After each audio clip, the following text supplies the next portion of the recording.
Eu acho que você deve prestar atenção no que eu estou falando. Eu não sou um sujeito sábio, mas eu sou um sujeito velho. E diz o ditado que mais sabe o diabo por ser velho do que por ser sábio. Preste atenção no que eu vou falar. Olá, eu sou Gonzalo Vicina Neto, sou médico sanitarista, professor da Faculdade de Saúde Pública e do mestrado profissional da Fundação Getúlio Vargas. Vim aqui para conversar com vocês sobre a epidemia, nós temos chegado no 1 milhão de casos e uns 50 mil mortes. Nós estamos no fim da epidemia? Não estamos nem no fim nem no meio, nós estamos ainda no início da curva, a curva ainda é ascendente. Nós não chegamos no platô como alguns países já chegaram, porém nós temos que tomar algumas providências para tentar reduzir pelo menos o número de mortos. A epidemia se alimenta de gente. Nós temos que nos isolar.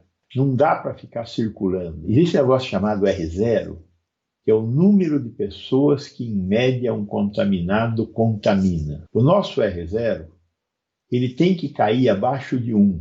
E hoje ele está próximo de 2. Cada pessoa contamina pelo menos 2 pessoas. Então, por isso, nós temos que reduzir o R0. Como é que faz para reduzir o R0? Não tem outro jeito, nós não podemos nos encontrar, daí a necessidade de isolamento.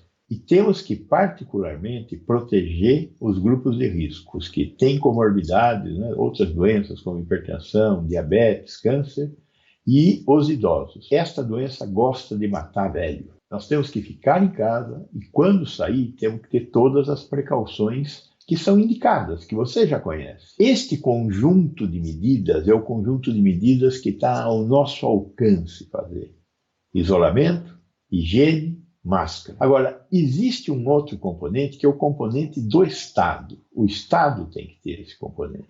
E aí nós vamos falar dos testes. Existem 2 tipos de testes, Um teste é o teste rápido, esse que você encontra em farmácia, é um teste que, primeiro, ele tem uma baixa acurácia.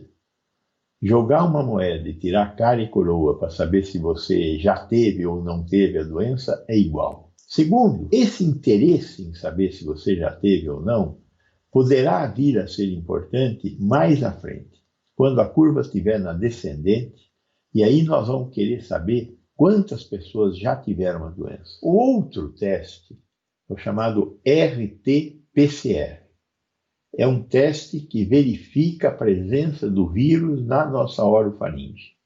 É um cotonete que você passa na boca e no nariz e esse cotonete é colocado num tubo de ensaio com um líquido e vai para um laboratório. Em 24 horas o teste fica pronto e ele indica se tem ou não tem vírus na cavidade oral. Se tiver vírus, você está numa fase sintomática ou pré-sintomática.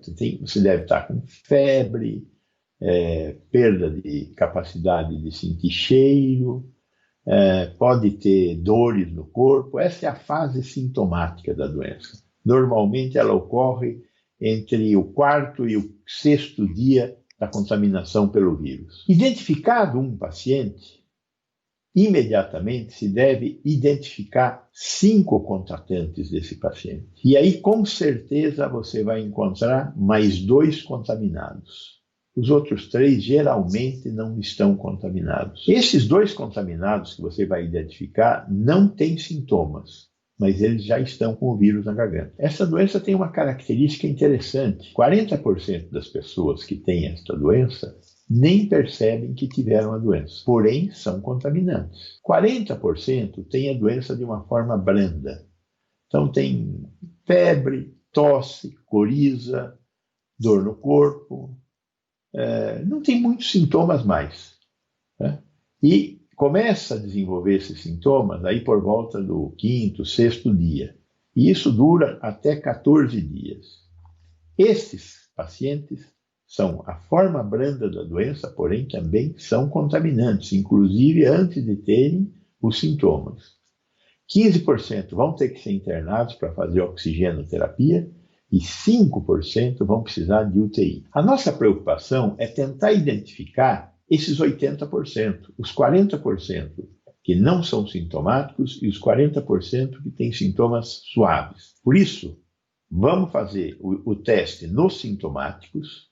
Feito o teste nos sintomáticos, faço mais 5. Vou descobrir mais 2. Aí vou fazer o teste nesses 2. E aí vou fazer mais 5 e mais 5. Talvez eu ache mais 2 e mais 2. Talvez acabe aí. É o que a gente chama de testagem de primeiro e de segundo graus. Com isso, eu identifico as pessoas que eventualmente poderão contaminar outras pessoas.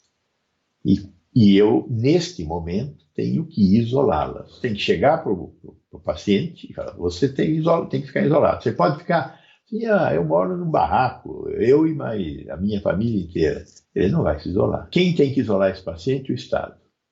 Em alguns lugares de São Paulo, por exemplo, a comunidade de Heliópolis e de Paraisópolis, a comunidade se mobilizou para criar soluções para o isolamento dos seus pacientes. Fizeram um acordo com as escolas e hoje estes casos de contaminados vão parar nesses lugares. E também eles estão colocando sob proteção os pacientes com idade e os que têm comorbidade. É uma saída muito inteligente. O que o Estado tem que fazer? Ou essa saída de transformar as escolas, precisa pôr banheiro, precisa ter condição de levar comida, essas coisas todas, né? Ou alugar hotéis. Os hotéis estão vazios. Seria uma boa alternativa, inclusive para protegê-los nesse período de dificuldades financeiras, para que eles pudessem funcionar e receber os pacientes que devem ser isolados. Veja, neste momento, nestes países que estão tendo sucesso, identificado um paciente que tem o vírus na orofaringe, o que está sendo feito é identificar o paciente e colocar alguma marcação, geralmente é com o celular, para que se tenha como controlar a mobilização desse paciente. Se ele se mobilizar, você fica sabendo. E esse paciente, ele está sujeito, inclusive, a multas. E, no limite, se for um sujeito muito irresponsável, inclusive, a ser preso. Alguns municípios, inclusive, estão acionando a justiça e os juízes estão impondo a colocação de tornozeleira eletrônica nestes pacientes para que eles não saiam na rua e não contaminem outras pessoas. Este é o papel do Estado.